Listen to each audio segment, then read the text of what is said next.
Last night I performed a show, and off to the side there's a table, and it's designed for fish, like big fish that come off a fishing boat or something, to go up there and just get like chopped up.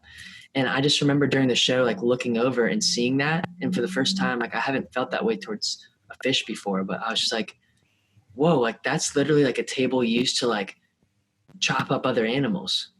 And that feels uncomfortable. And like, I hadn't felt that way towards fish before, which is funny. I'm unlearning this hierarchy of, I'm eating vegan now, and for a few years, vegetarian. I don't know. It's my hierarchy of what's important. It is really starting to dissolve as far as animals go. It's like, how can you pick and choose? Like in some countries, people eat dogs, and in some countries, they're man's best friend. It's like, of course, there's a variety in human nature, I think, of just how it panned out. But for me personally, in my own experience, I'm sort of seeing this dissolving happen of, I don't think any one species, we're all a living being together. So it's like, oh man, you're cutting me open. Like that's, do I need to do that? Is it necessary? Maybe it's a question I'd want to ask. I think that's beautiful and powerful. Like that's, it seems like part of the awakening that happens within us as we like work towards more and more being more and more in tune with reality, and like more and more connected, and more loving, and more caring, and more illumined. And then I think as that happens, we become more and more fruitful, and more happy and peaceful. And as that happens, our empathy and compassion increases. Like when you're full, that's when you can really care more about. But if you're just trying to not fall off a cliff, it's hard to be like, oh, I feel so bad for this person back in my neighborhood who's suffering. You're just like, I hope I don't fall right now. And or if you fell and you're injured, you're like, man, I hope I get better. Metaphorically, so I think that it's like a sign that one is like becoming more productive, more fruitful, more happy, and their mind is opening, and they're more connected with the divine, and they are then going to more connect with the other creatures.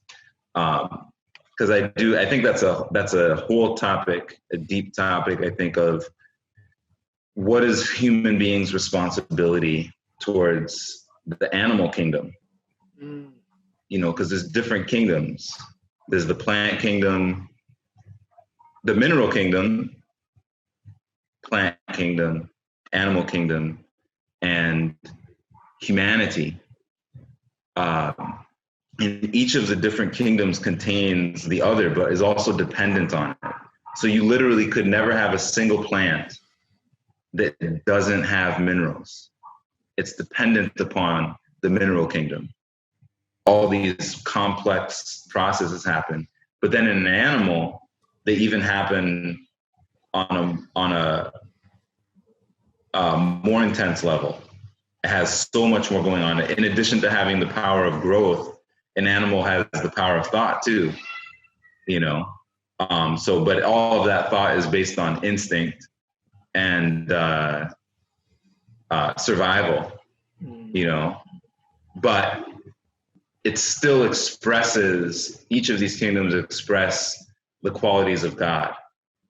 Every created thing expresses in different ways attributes that in the end go back to the same source that we came from, reflect that same source. And I think, as I understand it, that human beings have a huge responsibility towards the animal kingdom, to like care for and protect it. And there's different reasons, but one of them is they can't speak for themselves. It's not like you look with arrogance at the lower kingdoms, because we are entirely dependent to exist. The human race exists because of each of these kingdoms, So if I have a chance to save a radish plant or a 3-year-old child, I'm going to save the 3-year-old child. If I have a chance to save someone's pet dog or a 3-year-old child, the 3-year-old child. But that's where it stops. Like if I have a chance to save, God forbid, I don't even want to think about it, but like a 3-year-old child or another 3-year-old child, I would try to save both of them. We must try. Like you can't, after the level of a human being, like we can't do any more of that type of stuff. It's crazy, you know. While I was watching that happen last night, just like this table design for like chopping up a fish that were alive, but then chop them up. There's just a group of kids just like looking on like in curiosity.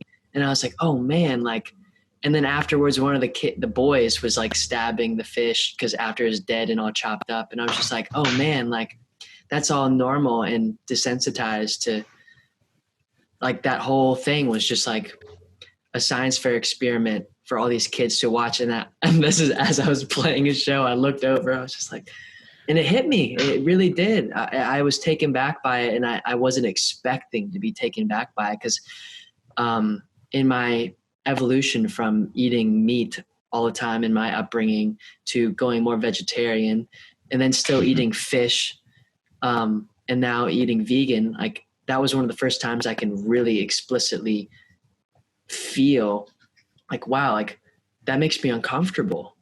And I hadn't felt that way before. Towards fish, one of the last quote unquote animal products I was eating. Mm-hmm.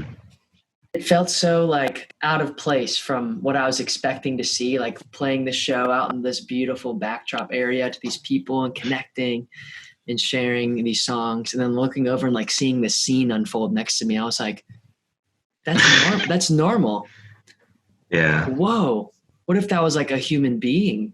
Just like getting like, what are we doing? Like, you'd have to stop the show. I know. And that's what I literally thought about that. And I was like, I didn't know what I needed to do in that moment. Like, do I make, this is the song I was singing was Don't Worry by Bob Marley. Like, don't worry, every little thing is going to be all right. And I was thinking in my head, should I like start making this into a joke? Like, not for that fish though. And like, just get people aware of like, what are we doing? Two things. I love the fact that you considered that, and I'm so happy that you chose not to do that. I chose not to. Yes, when a person is ignorant, they need education. If they're childlike or immature, they need training until they reach maturity. If they're sick, you know, for example, in Native American culture, in some Native American culture I've heard of, to take a knife and just go start this whatever to a fish would be, from what I understood, like sacrilegious because it's a sacred creature. When you take the fish's life, they say a prayer first. They know that they need it for the survival of the tribe, and they accept it as a gift from the nature spirit to their people. They're humble. They don't see themselves as greater than the fish. They see the fish as a part of the great something that's like the source of their life, you know, and as maybe a direct gift from their creator, and they're humble and they're grateful for it. And it is true, like another predator would also chomp on that fish itself. And so we wouldn't, the fact of a fish being food is not in and of itself evil. A human being food is in and of itself evil, period, as far as I understand. It's not appropriate because there's so many, this faculty of meditation makes it just horrendous to us and ununderstandable, and we can think about it in so many deep ways and lose our minds just from such a barbarous, cruel act.